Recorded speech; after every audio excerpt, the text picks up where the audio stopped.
Qui est-il alors? Un espion ou un combattant islamiste? Les deux, affirme-t-il aujourd'hui. Les camps d'entraînement au djihad vantés par ses vidéos de propagande le fascinent, mais il dit haïr les terroristes. Omar passera 9 mois en Afghanistan, à Kalden puis Derunta, camp de perfectionnement qui accueillera des stagiaires dont les visages sont aujourd'hui connus. Zacharias Moussaoui, Mohamed Atta, un des kamikazes du 11 septembre, ou encore Richard Reed, qui en 2001 embarquera dans un vol au départ de Paris avec des explosifs cachés dans ses semelles. Omar n'a aucun contact avec la DGSE pendant cette période. Il se consacre à sa formation, apprend à connaître les autres recrues, à comprendre leurs motivations.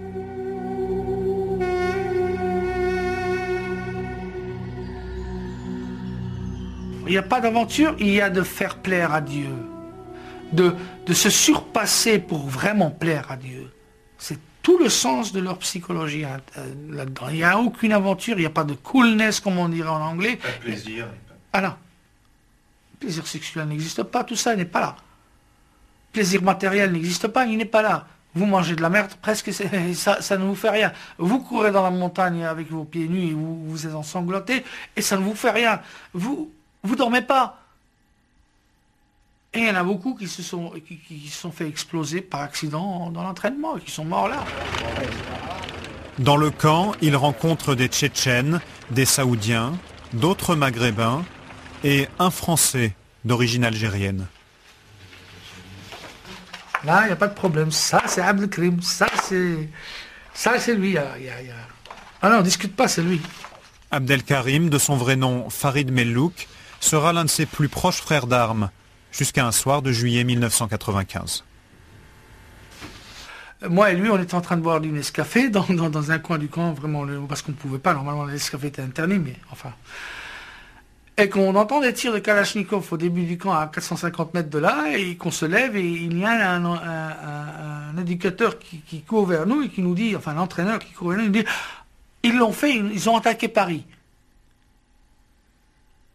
Et il nous dit, bon, il y a eu des bombes et des morts dans le métro.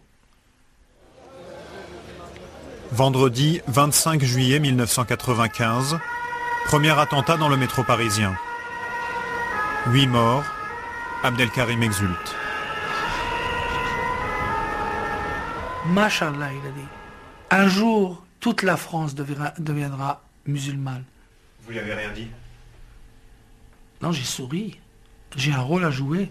J'ai mis ma main sur son épaule, je l'ai regardé en lui disant « Inch'Allah, brada, si Dieu le veut ». Mais à l'intérieur de moi, j'ai dit « Mais quel enculé ». Quelques semaines plus tard, Farid Mellouk, de retour à Paris, sera l'un des organisateurs d'un autre attentat au métro Port-Royal. Omar, lui, a une autre mission. La formation terminée, l'émir du camp lui explique ce qu'il attend de lui. On a besoin de gens comme toi, parmi les infidèles, pour un travail de surveillance, de classification de tous les objectifs possibles, mais plutôt juifs. J'ai demandé où? Il m'a dit la France, l'Allemagne, l'Angleterre. Un de ces pays-là serait le mieux. Omar rentre en Europe et, affirme-t-il, reprend contact avec la DGSE. Il raconte tout ce qu'il a découvert dans les camps. Les services secrets l'auraient alors envoyé à Londres. Nous sommes en 1996. Sa première mission, surveiller la mosquée de Finsbury Park. Elle accueille les imams les plus radicaux. Omar est chargé de suivre leurs prêches et leurs réunions dans ce club, près de Baker Street. Les services secrets britanniques planquent à l'extérieur, prennent des photos des fidèles. Lui doit les identifier. Un jour, vous alertez les services secrets, vous les mettez sur la piste d'un gros poisson. D'un gars que mon estomac me dit « Waouh, ce gars, je l'ai vu quelque part, je ne sais pas qui il est. Il est hyper important. » J'ai pris le téléphone, j'ai dit un des Anglais, « Il est quelqu'un de très important. Pour moi, c'est un gros poisson. Il est avec Khaled Samir. Il est habillé comme ça. Mettez quelqu'un tout de suite dessus. Sinon, vous ratez quelque chose. Eh bien, 3 heures après, quand je rencontre Gilles et les Anglais, et avec un sourire comme ça, je rentre. Je dis, est-ce que vous avez suivi le gars? Parce que, non, pas de problème. Est-ce que tu sais qui il est? Parce qu'ils m'ont demandé au téléphone, je sais pas, mais je sais qu'il est important. Je dis, j'ai aucune idée, mais franchement, moi, je le sens. Et Gilles, il va me regarder avec un sourire de satisfaction. Ça, c'est Tariq. Ali Touchon. Quand les agents secrets lui présentent les photos, Omar se souvient. 5 ans plus tôt, il l'avait croisé dans l'appartement de Bruxelles. Depuis, Ali Touchent est recherché officiellement par toutes les polices d'Europe. C'est l'un des principaux suspects dans l'enquête sur les attentats du métro parisien. Une belle prise. Quand j'arrive dans le rendez-vous, une semaine après, je m'assis, je dis, alors quoi? Vous l'avez arrêté? Elle me dit, non. Alors c'est pas Ali Touchon.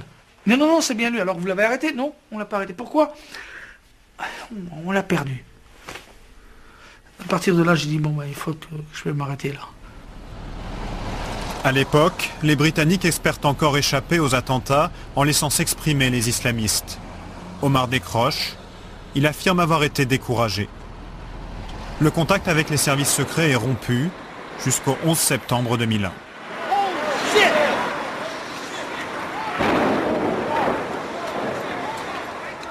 Après avoir vu ces images, qu'est-ce que vous avez fait? J'ai pris le téléphone à contre-cœur. Vous avez appelé un agent? Oui, j'ai dit... j'ai envie d'aider. Et sa réponse était... est-ce que vous connaissez ces gens? Est-ce que vous connaissez les gens qui ont fait ça? J'ai dit, bien sûr, j'ai vécu avec eux. Je sais comment ils pensent. Est-ce que vous connaissez les noms? Non. Mais je sais comment ils pensent et je sais pourquoi ils l'ont fait. Vous n'avez aucune idée de leur nom? Non, monsieur. Bon, alors, si vous ne connaissez personne, on vous rappellera si on a besoin de vous. Il a raccroché. C'est tout. Franchement, là. Aujourd'hui, Omar n'a plus de contact avec les djihadistes, mais il a gardé un regard inquiet sur leur capacité d'action. Il en est certain, Ben Laden et ses admirateurs préparent désormais une attaque chimique ou nucléaire. Mais on y est déjà, ils le préparent, ils le disent. Combien de fois Oussama est sorti sur les vidéos, il dit on a la technologie, on est en train de se préparer. C'est pas moi qui le dis, c'est eux qui le disent. Et à mon avis, mon expérience de leurs paroles, à chaque fois qu'ils le disaient, ils le faisaient. Jusqu'aujourd'hui, les seuls hommes importants de la planète que je vois dire la vérité, et je suis désolé, c'est pas Bush, c'est pas Chirac, mais c'est lui. À chaque fois qu'il a dit quelque chose, il l'a fait.